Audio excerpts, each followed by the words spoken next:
going to be responsible. Amen. But I remember when I was, it was back in the 90s, and our men of the church, we were sending, I think four of our men to Chicago to the annual meeting. I had been to the ministers' meeting earlier that year, and so I'm going to take the group to the Chicago meeting, and this was the meeting that our representative of the church is going to bring back. It was almost like we going into, it was when Moses was sending those people into, those spies into the promised land. I want y'all to check out everything. I want y'all to see how things are. And so we were leaving here going to Chicago, knowing that, you know, these boys from Mississippi, having dealt with the things that we've dealt with in Mississippi. And I'm going to tell you, racism was a part of a lot of the things that we've dealt with. We were going to deal with people in a denomination that were not all black. Matter of fact, mostly white, or mostly Swedish, mostly white, mostly other from other. It was basically people that were up north, and it had a Swedish background. Oh my goodness. How not along with the Mound Bayou story is that? And so we were riding and we were getting ready, and we had several, 3 or 4, 1, 2, 3, 4 of us were getting ready to go to Chicago. And then we know if you leave at 12 o'clock, just a regular ride to Chicago, drive from Mound Bayou, you leave at 12 o'clock, you get there at 12 o'clock. Well, we wanted to get there at least about 12 o'clock so that we could leave going, getting to the room, getting ready, so that we could be at the 1:30 meeting that they had said that they were going to be. And they wanted us to be at the 1:30 meeting. They had invited us and then they said, make sure you get to the 1:30 meeting. We want you to see this and that and that other. So all of us happy, going, ha, ha, ha, ha, ha. We fixing a ride, and we went to the person, one of the members had a van that we were all going to ride in that van, and we were going to happily ride all the way to Chicago in that van. So we rode up to his house. He came outside. The brother came outside. He says, I ain't going. I said, what?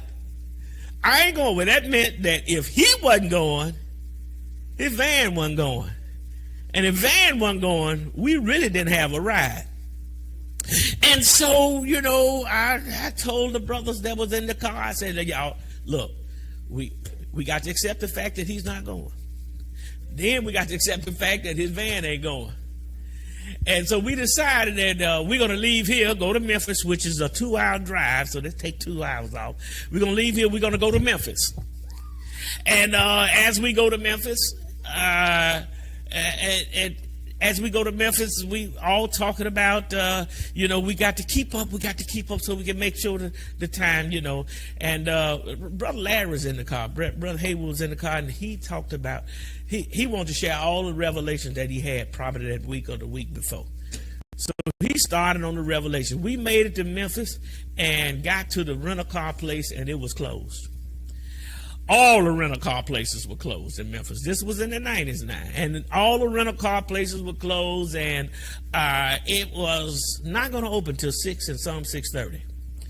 So the one that we slept in front of, finally they came out and opened the gate at 6 o'clock. We go in, and I want to rent a car. And during that time, there were certain stipulations they had on credit cards and debit cards. And the problem we had was that they wouldn't accept my debit card. I'm going from, and I could leave there and I go to the next rental car place. Same thing. I leave there and I go to the next rental car. Remember now, if I leave at 6 in Mound Bayou, I get there at 6 in the evening. So we pass. I mean, in Mound Bayou, we passed actually because with minus 2 hours, which would get us there at 4. We passed that because it's getting to be 7 o'clock, it's getting to be 8 o'clock, Finally, at 9:30 at the Avis rental car, I had set up something with them that had my credit card in there. And they were able to have a profile on me so that they would be able to use the credit card that I didn't have with me on the file, and that I could pay for when I come back. Okay. Finally got the car. At 9:30, we are leaving. We really did not talk about what time we were going to get there. We just left. We had to take my car over to Larry's sister-in-law's house. So we stopped by her house, dropped the car off, and we on our way to Memphis, going through Arkansas. I remember going through Arkansas. Brother Haywood is giving more revelations. And we just enjoying the revelation that he believed that God showed him. He all in Genesis talking about that. And I'm just driving. We all happily riding. Ha, ha, ha. Nobody's really falling asleep. You know, if they just nod and go back, they get back up. And most of the conversation was Brother Haywood and Brother Peterson laughing and talking and motivating them to go back into go back into Revelation. And so we just having this conversation. And we having this ride. And we having this conversation, we having this ride, and we just talking, we just laughing. So it makes it up to about 1 o'clock. 1 o'clock should have put us somewhere in, I don't know, just a few hours down the road. I'm driving the car. It's 1 o'clock. We were supposed to have been at the meeting at 1:30. And so I looked around and I said, man, this sure look familiar. I'm looking at the signs. And so it started saying like 113. And I'm like, what? And so I'm riding on, but what that thing says, I believe it said 104. I say, gentlemen, it looks like we are in Chicago on the Dan Ryan. Everybody just laughed, and I think they even started, we were right in the middle of a revelation, and Larry was giving a revelation, and we just laughed. Somebody, I think, made a joke about it. I said, y'all, look at there. We are on the Dan Ryan. And I remember the Brother Peter say, how in the world are we going to be on the Dan Ryan and we just left Memphis? I'm riding. I say, y'all, we are on the Dan. I know the Dan Ryan. This is the Dan Ryan Interstate. People, it was 1 o'clock in the daytime.